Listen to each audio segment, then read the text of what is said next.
In this video, we're going to talk about the Scorched being betrayed and who is the real enemy. So mysterious. Yeah, we just got to get into this issue. Enough with the small talk, Nate. This is a comic book review of The Scorched, issue number 37, brought to you by RatedComics. Let's get to it. Previously on The Scorched team makes a daring assault on the Vatican in order to rescue medieval Spawn. And this is where they kind of fell into this trap right here. Now we begin this issue as Jessica Priest is laying there with her arm just cut off and she's just draining blood. And we begin this story of the Scorched with the Hell on Earth is Coming storyline. What does that mean? What does that end to? That's all we get from here. But this is the story of two priests. One who's soon to be dead, Jessica Priest, known as She-Spawn, and the other who's dead on the inside and for a very long time. And that already dead man is Father Kilgore. He was once a father, but he wasn't a father through like the casualty of going to like theology school, becoming a priest like that. He was a father as part of a casualty of booze, women, and a general lack of faith. So he's standing over Jessica Priest like, okay, I gotta pray over you or something. And she's like, just do it, all right? So Father Kilgore is like, I didn't take you for a believer. And Jessica Priest like, well, I haven't been for a long time, but given the way how things are, given the way that I've seen, I'm not willing to rule anything else, so do your thing. And Father Kilgore is like, but you work for the other side. No, I work against heaven, not God. It sounds poetic, but okay, we're gonna go with that for the sake of the story. So she tells Father Kilgore to please hurry up and say the prayers for the others too, if it's not too late. Now, who are the others that Jessica Priest is talking about? The others are Redeemer, who may still be breathing, but like Jessica, it won't be for long. And Overkill, if he's not beyond repair, he sure is.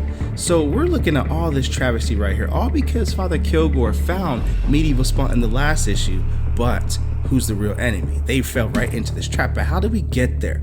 Now we see the Viscerator like, you're wasting time, Kilgore. Deliver your final prayers and make sure to say one for yourself, holy man, because you're next in line.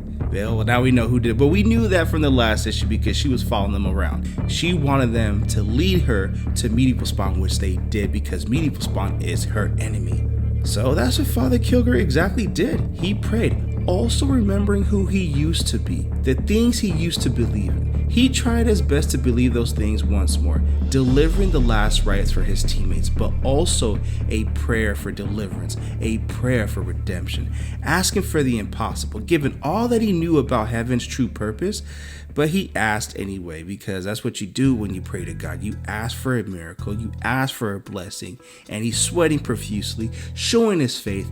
After he asked God for a miracle, what do we get? Well, the great irony is a few hours earlier, we're going to get a little flashback before we go a little forward here. A few hours earlier, he faked his own death, or at least that of his alter ego Hunt, an entity with which he shared the soul of his dead brother. He made it look like that he was killed at the hands of the sect of Black Brotherhood, and that was talking about the last issue, so we're just picking up the events of the last issue.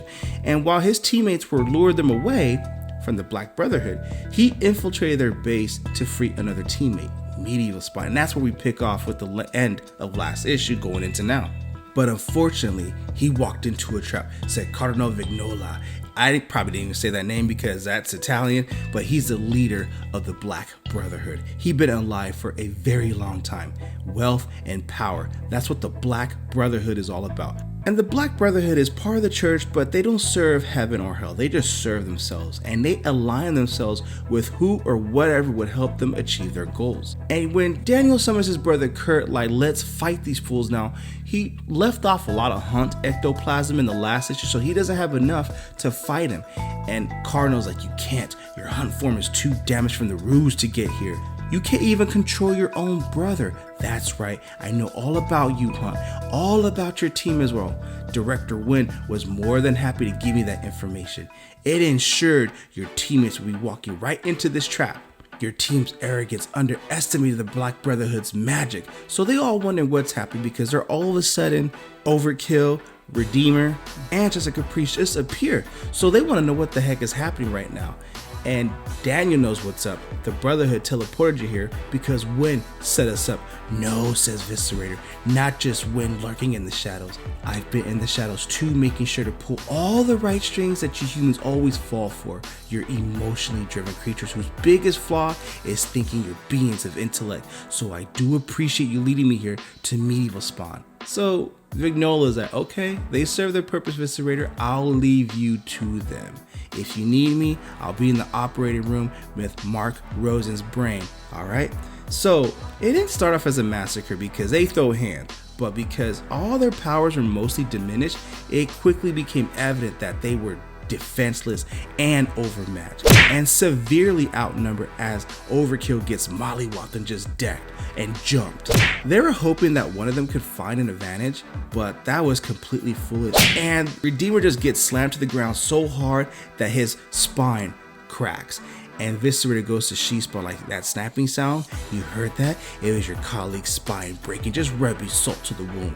His death will be quick, and She-Spawn knows that they lost. And Viscerator's like, baby girl, beg all you want. It will change nothing, and slices her arm clean off.